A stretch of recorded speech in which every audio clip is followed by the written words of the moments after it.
Hey everybody, welcome back to the channel. I'm Bill and this is Mr. Milo. You'll see a lot of my assistant, Mr. Milo, as we bring you different adventures that we've run into here in the state of Texas. See those lights back there in the background? I'm very proud of my former career in law enforcement years ago.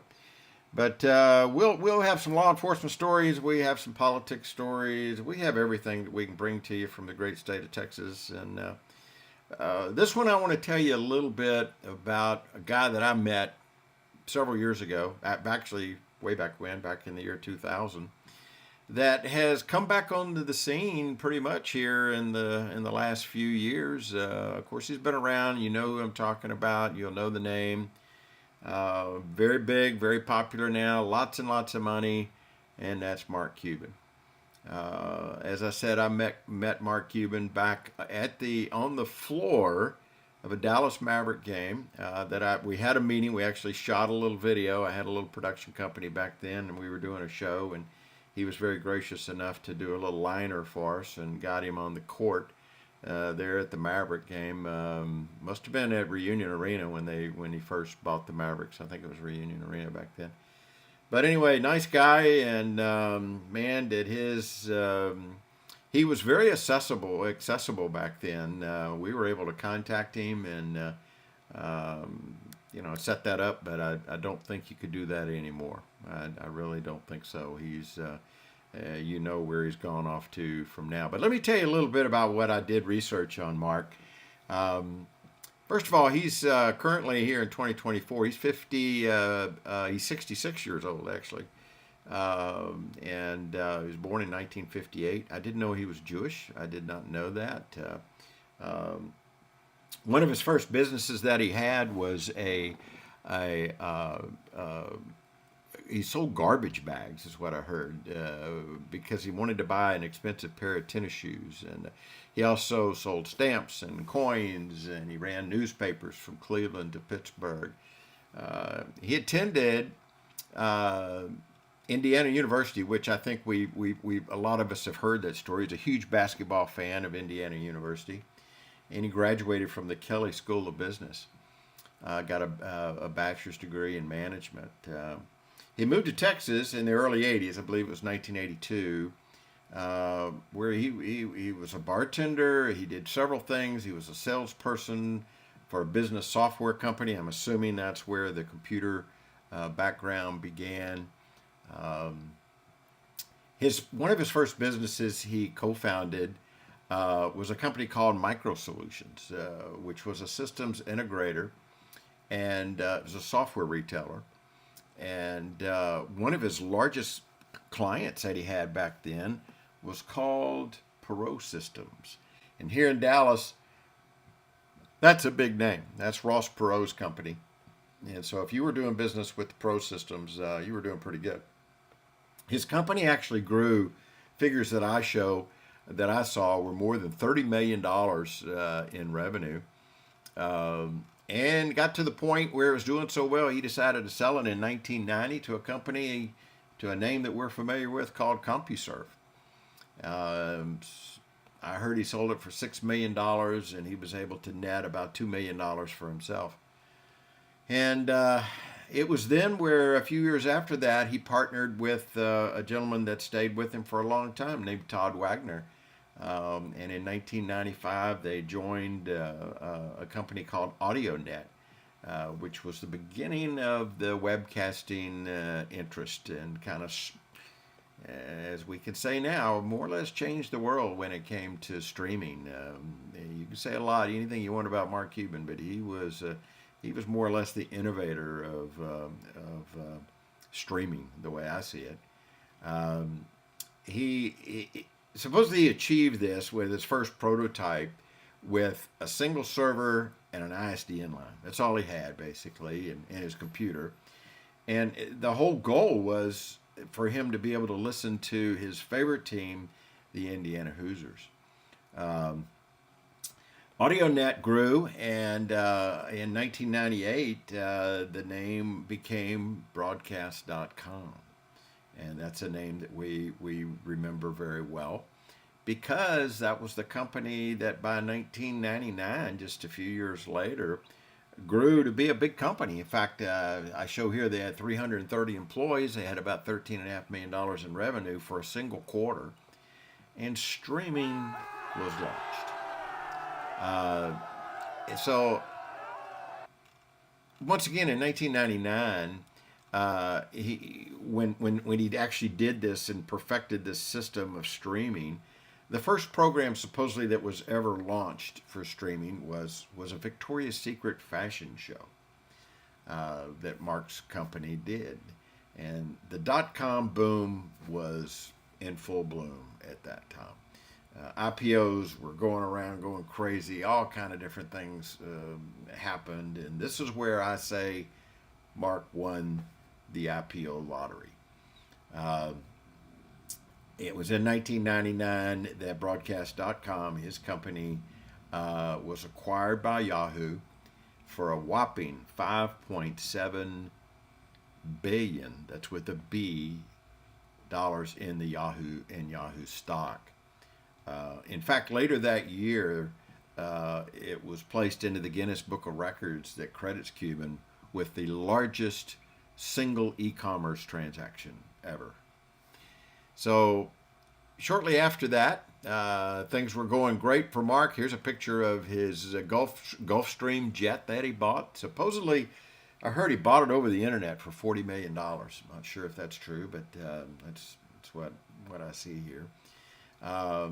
Did some other big things, and just to kind of bring matters forward, it didn't really work out all that well for Yahoo. I mean, within 2 years, the whole Broadcast.com thing was canceled and was discontinued with Yahoo. In fact, it was regarded as one of the worst internet acquisitions ever at that point.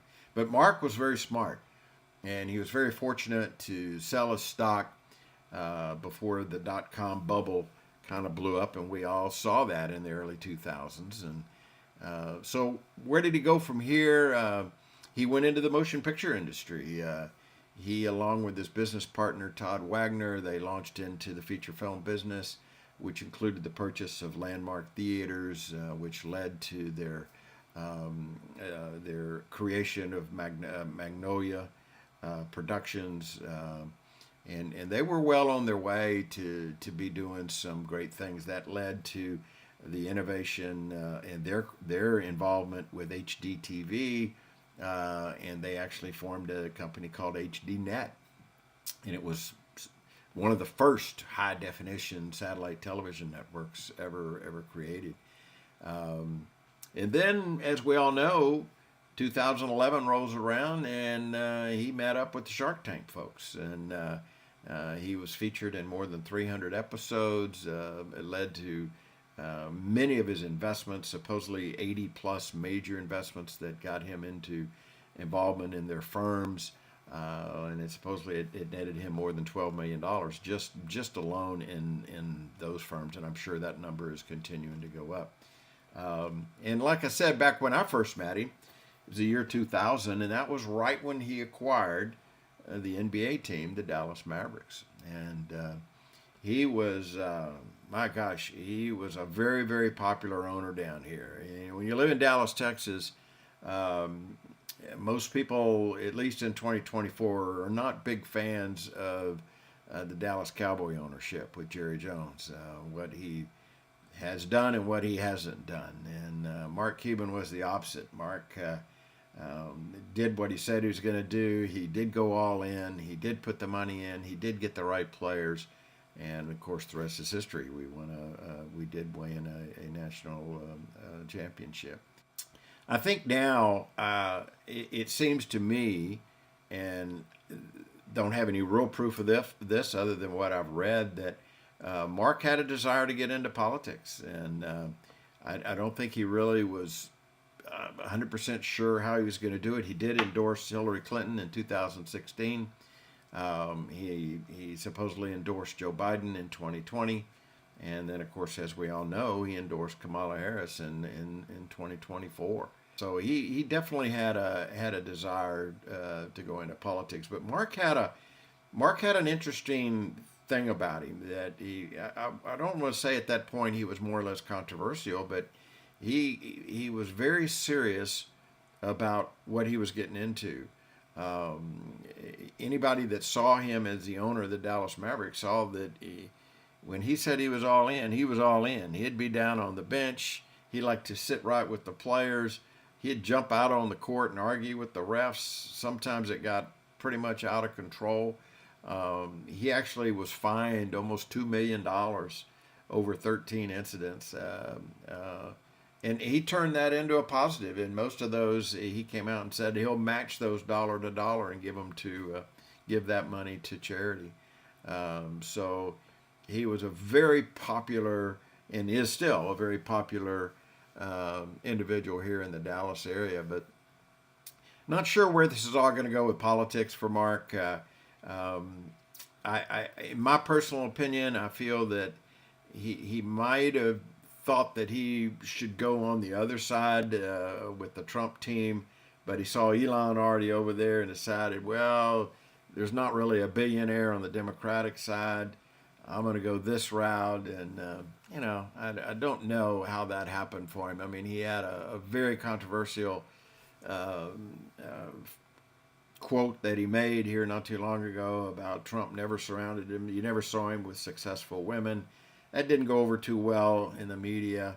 And Trump not only, I think proved him wrong in the past, but continued to prove him wrong in the future, that he had women everywhere in his campaign, very professional women all around him. So I think that didn't really prove itself out. But anyway, a long story short with Mark Cuban, he still lives here in the Dallas-Fort Worth area, lives in Highland Park, and is very active in our community. I know he gives a lot of money to charity. He is a good guy. I mean, I hate to see a lot of the negative things that are going to be said about him. I'm not sure where that comes from, other than the fact that I do think that he really wanted to get himself into politics, and he did, and that didn't work out. And I tell you what, it wouldn't surprise me at all to see him getting back into the world of politics somehow. I'm not sure yet how, but I think you will be seeing him on a TV set coming to you in the near future, as he enters once again the role of politics. So there you have it with Mark Cuban.